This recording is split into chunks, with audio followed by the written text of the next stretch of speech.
Hello tout le monde, c'est Jonas, j'espère que vous allez bien, moi ça va super. Aujourd'hui je vais vous présenter et vous faire des reviews de ce manga qui s'appelle Ruyi Dragon, j'espère le bien le prononcer.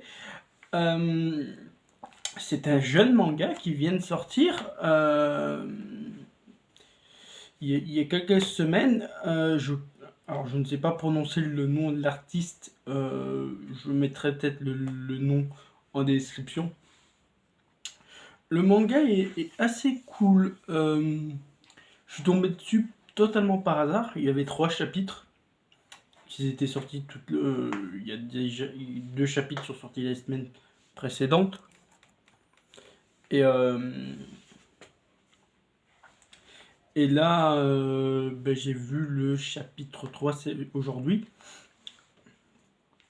Et vraiment, c'est vraiment rigolo à lire, c'est assez amusant.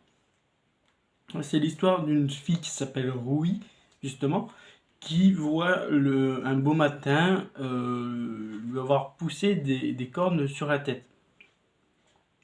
Donc elle va voir sa mère au matin et sa mère lui dit Burk. Et, euh, et sa réaction c'est quoi Burk mes cornes? Et donc en fait on apprend que Rui est la fille d'un dragon. Donc elle est mi-humaine, mi-dragon. Alors ça peut paraître bizarre et ça peut être en mode oh putain ça te fait comme Fairy Tail où voilà le héros c'est un fils de dragon blablabla.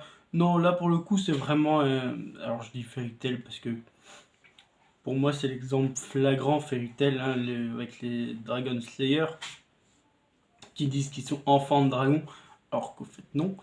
Mais là c'est vraiment le cas, c'est vraiment une fille d'un dragon. Moi, je pense que c'est tiré du mythe japonais où vous savez que les dragons peuvent prendre l'apparence humaine. Et donc, je pense que sa mère a été séduite par un dragon, ce qui a fait qu'elle est mi-dragon. Sauf que ça lui apparaît d'un coup, c'est quand même étrange que sa mère lui a pas en parlé auparavant, du fait qu'elle soit mi-dragon. Mais voilà. Sinon, c'est bien amené, il y a pas mal d'humour, il y a une quête de savoir de qui je suis au final. Alors, pour moi, c'est comme ça que je veux le voir, hein. Au final, sa mère s'inquiète quand même, vu que ben, sa fille a attrapé des cornes de dragon. Elle dit à sa fille, bon, je suis en retard, je dois aller au boulot. En fait, c'est pas du tout le cas. Elle va justement voir le père de sa fille dans les montagnes, ce qu'on apprendra dans le chapitre 2. Dans le chapitre 1, en fait, c'est toute elle va donc à l'école et ses camarades voient qu'elle a des cornes, se posent énormément de questions, se demandent si c'est une mode, si c'est juste de la fantaisie ou quoi que ce soit. Au final, ils comprennent très vite que non, c'est réellement une fille dragon. Pour le coup, parce que ben, à un moment, elle éternue et elle carbonise littéralement son livre de cours et les cheveux de notre élève. Suite à ça, sa gorge a un contre-coup parce que c'est la première fois qu'elle crache du feu et contre-coup, c'est qu'elle crache énormément de sang et finit par s'évanouir. Donc voilà. Et dans le deuxième chapitre, ça sera la mère révélera qu'elle a été voir son père, enfin le père de sa fille, et il y aura l'entraînement, j'appelle ça un entraînement, ce sera plutôt l'apprentissage de gérer le fait qu'elle crache du feu. Euh, Ce qui est pas mal amené, donc ils vont essayer, sa fille et elle, enfin sa mère et sa fille, vont essayer de comprendre d'où vient, à quel point elle a hérité les gènes génétiques de son père, vu qu'elle est un dragon mais qu'elle n'a que les cordes et qu'elle crache que du feu. Est-ce qu'elle obtiendra d'autres choses des dragons? On ne sait pas encore, vu qu'on est calé au chapitre 3, qui est très bien écrit, c'est vraiment bien écrit, il y a de l'humour. Et c'est pas mauvais, c'est vraiment pas mauvais. Moi j'apprécie, j'ai bien apprécié ça, c'était une bonne petite lecture. Donc jusqu'à la fin, enfin au milieu de chapitre 2, une fois qu'il y a un peu plus de développement et que sa fille fait ouais, t'aurais pu me le dire, de toute façon, je m'en fous de mon père, entre guillemets, ça a toujours été toi et moi, et lui n'a jamais été présent. Il y a finalement une impulsion qui arrive et qu'elle fait qu'elle sache cracher du feu, donc on voit qu'elle commence à gérer son pouvoir, déjà c'est une bonne chose. Et il y a un petit moment au supermarché où elle revoit son ami Uka. En fait, j'ai noté le truc là. Il y a mon écran d'ordinateur qui est juste derrière la caméra et je vois quelques notes. Donc Uka euh, qui lui dit bon, c'est drôle de se voir ici, on se verra à l'école. Enfin, on se verra au lycée exactement. Mais voilà, donc on passera directement au troisième chapitre. Troisième chapitre où voilà, c'est vraiment plus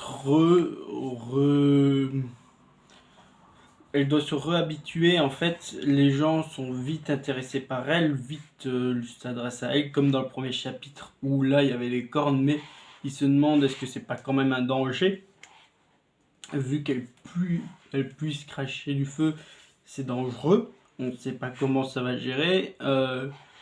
Elle croise la personne qu'elle a mis le feu accidentellement à cause du fait qu'elle a craché du feu et qu'elle contrôlait pas son pouvoir. Et il lui fait ah, t'as coupé tes cheveux? Il lui répond oui, parce que la moitié était brûlée. Et elle lui demande est-ce que ça va, est-ce qu'il n'a pas, il a pas été trop blessé? Il lui répond que non, c'était vraiment que ses cheveux qui ont été carbonisés, donc ce n'est pas grave. Au final, son feu n'a pas brûlé énormément son camarade de classe, heureusement. Mais voilà, elle était quand même inquiète là-dessus. On a le professeur qu'on a vu dans le chapitre 1 qui est carrément totalement relax et beaucoup trop gentil en fait.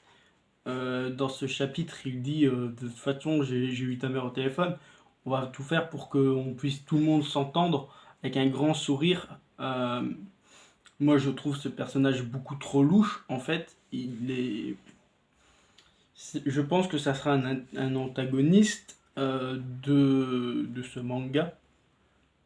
Je pense que si le manga dure longtemps, parce que vu que c'est un nouveau manga, c'est probable qu'il ne dure peu, hein, s'il ne trouve pas son lectorat au Japon.